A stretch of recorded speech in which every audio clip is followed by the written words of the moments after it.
Hi friends, welcome to Jeevitha's kitchen. இன்றைக்கி நம்மளோட சேனலில் ஒரு பீச் விளாக் தான் பார்க்க போகிறோம். ஒரு பீச் சைடில் ஃபேமிலியோடு போய் உட்காந்துருந்து அங்கேயே சமைச்சி ஹாப்பியாக சாப்பிட்டுட்டு வர மூமெண்ட் இருக்குது. ரொம்ப சூப்பராக இருக்குங்க. நீங்களும் உங்கள் ஃபேமிலியோடு போய் இந்த மாதிரி சமைச்சி சாப்பிட்டு பாருங்கள். எப்படி இருந்துச்சுன்னு எங்களுக்கு கமெண்ட் பண்ணுங்கள். ஸ்கிப் பண்ணாமல் வீடியோ பாருங்கள். நீங்களும் இந்த சாயங்கால டைமில் வெயிலெல்லாம் கொஞ்சம் மங்கினதுக்கப்புறமா நீங்கள் ஃபேமிலியோடு போய் அங்கே சமைச்சி சாப்பிட்டு பாருங்கள். அந்த ரொம்பவே சூப்பராக இருக்கும். அதோட ஃபீலிங்கும் ரொம்ப அழகாக இருக்கும். வாங்க வீடியோக்குள்ளே போகலாம்.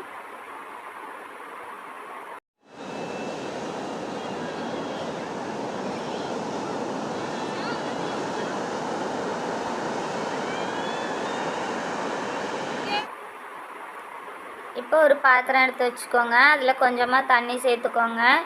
இப்போ நம்ம பாஸ்மதி ரைஸ் எடுத்து வச்சுருக்கோம். இந்த பாஸ்மதி அரிசியை உங்கள் ஃபேமிலி மெம்பர்ஸுக்கு தக்கன நீங்கள் 1 கிலோ 2 கிலோன்னு எடுத்து வச்சுக்கோங்க.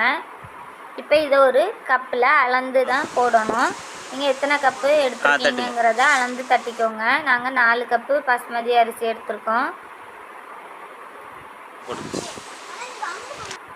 இப்போ இதை ஒரு 3 நேரம் நல்லா வாஷ் பண்ணி எடுத்துருங்க. வாஷ் பண்ணிவிட்டு இதை ஒரு 2 மணி நேரம் இதை தண்ணியிலே ஊற வச்சுருங்க. இப்போ நம்ம இஞ்சியை நல்லா சதைச்சி எடுத்துடலாம்.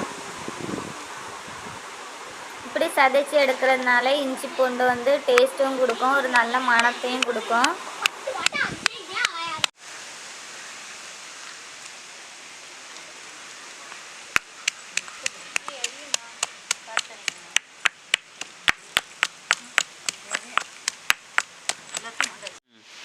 இப்போ இதை ஒரு பாத்திரத்தில் எடுத்து வச்சுங்க.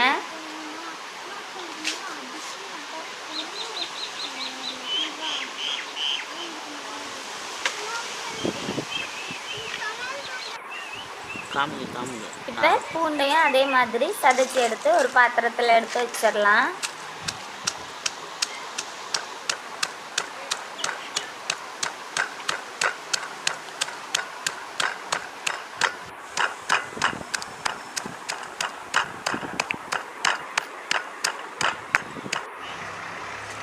இப்போ நம்ம பிரியாணி செய்கிறதுக்கு ஒரு அடுப்பு பற்ற வச்சிடலாம்.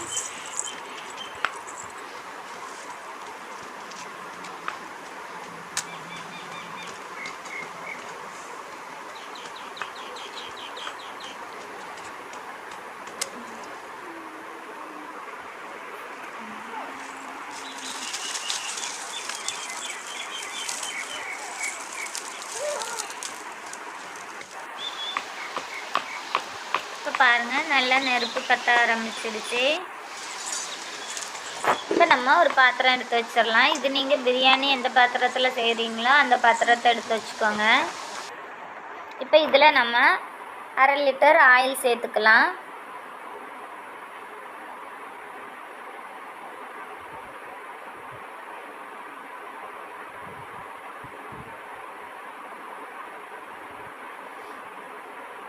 இது கூட கொஞ்சமாக நெய்யும் சேர்த்துக்கோங்க. உங்களுக்கு நெய் டேஸ்ட் நல்லா பிடிக்கும்னா எக்ஸ்ட்ரா கூட நீங்கள் நெய் சேர்த்துக்கலாம். ஆயில் நிறைய சேர்த்துருக்கனால நெய் கொஞ்சமாக சேர்த்துருக்கோம். உலர் திராட்சையை போட்டு நல்லா வதக்கி எடுத்துடலாம்.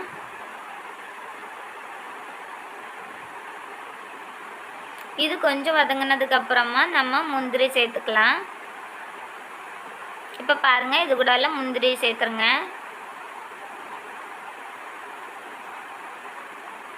இப்போ நான் இதையும் 2ஐயும் சேர்த்து நல்லா வதக்கி விட்டுருங்க. இது ஒரு கோல்டன் கலர் வர்றது வரைக்கும் நல்லா ஃப்ரை பண்ணி எடுத்துருங்க.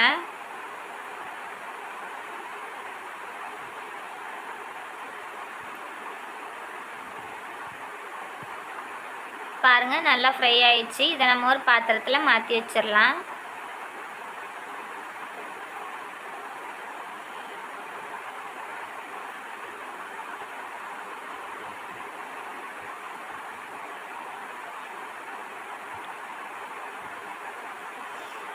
இப்போ நம்ம அதே எண்ணெயில் நம்ம கட் பண்ணி வச்சுருக்கிற வெங்காயத்தை போட்டு நல்லா வதக்கி எடுத்துடலாம்.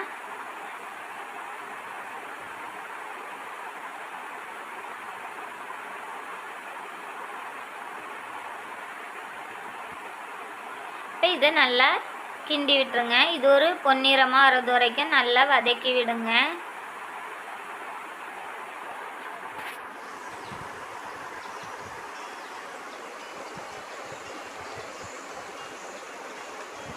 விறகு அடுப்புங்கிறதுனால தீயை கொஞ்சம் மிதமான இதில் வச்சுக்கோங்க.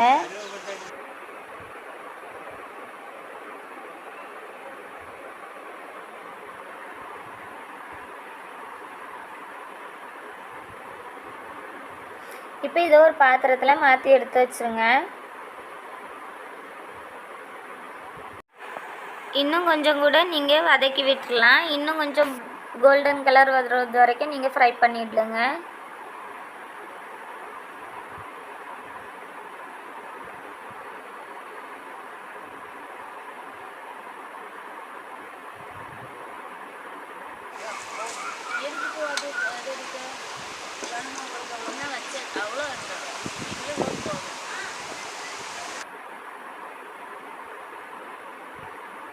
இப்போ இதில் நம்ம கிராம்பு, பட்டை, ஏலக்காய் அந்த மாதிரி சேர்த்துக்கலாம்.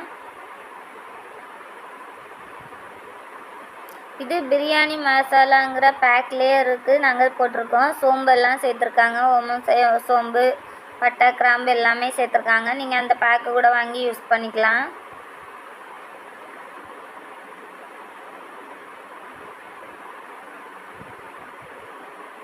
இப்போ இது கூட நம்ம சதைச்சி வச்சுருக்கிற இஞ்சி பூண்டை சேர்த்துடலாம்.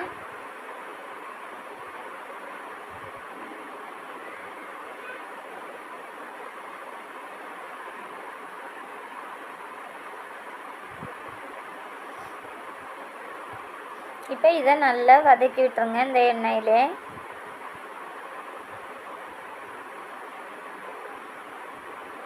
இப்போ பாருங்கள், பிரியாணி மசாலா சேர்த்துக்கோங்க. இதோட பச்சை வாசனை போகிறது வரைக்கும் நல்லா வதக்கி விட்டுருங்க.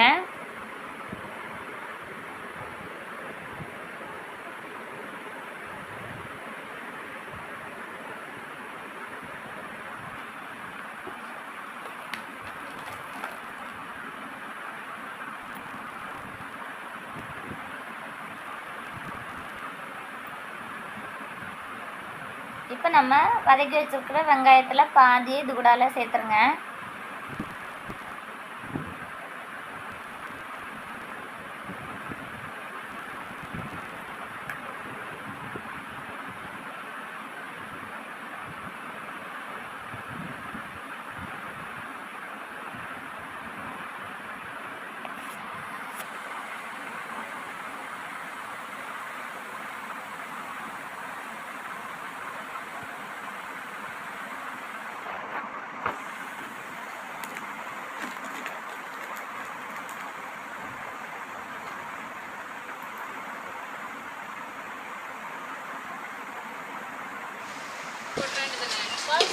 இதில் மூடி வச்சு மூடி முடிஞ்சிடும். தட்டி 10 நிமிஷத்தில்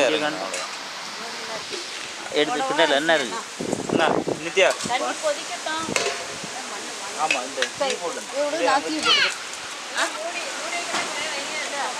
இந்த அந்த மூடி எடுத்துக்கோமா, ஒரு மாவு மூடி அந்த தட்டை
ஆ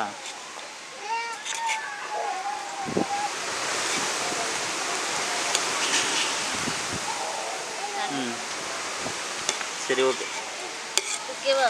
ஆ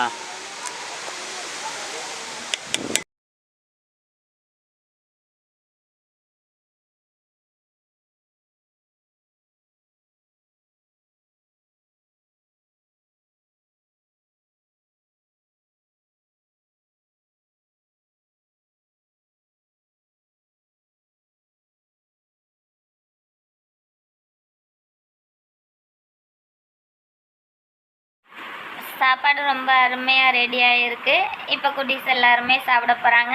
நீங்களும் இந்த மாதிரி உங்கள் ஃபேமிலியோட போய் ஒரு பீச்சு சைடில் போய் பீச்சில் நல்லா கடலெல்லாம் பார்த்து என்ஜாய் பண்ணிவிட்டு இந்த மாதிரி சமைச்சு சாப்பிட்டு பாருங்கள். எப்படி இருந்துச்சுன்னு எங்களுக்கு கமெண்ட் பண்ணுங்கள்.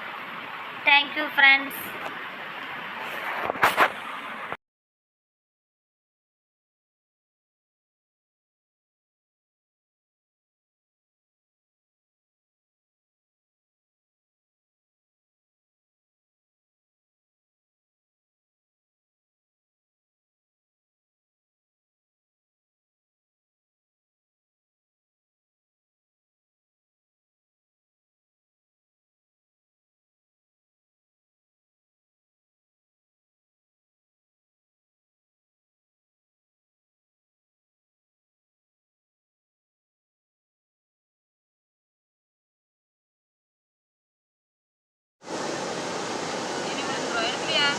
பப்ளி, பப்ளி குட்டி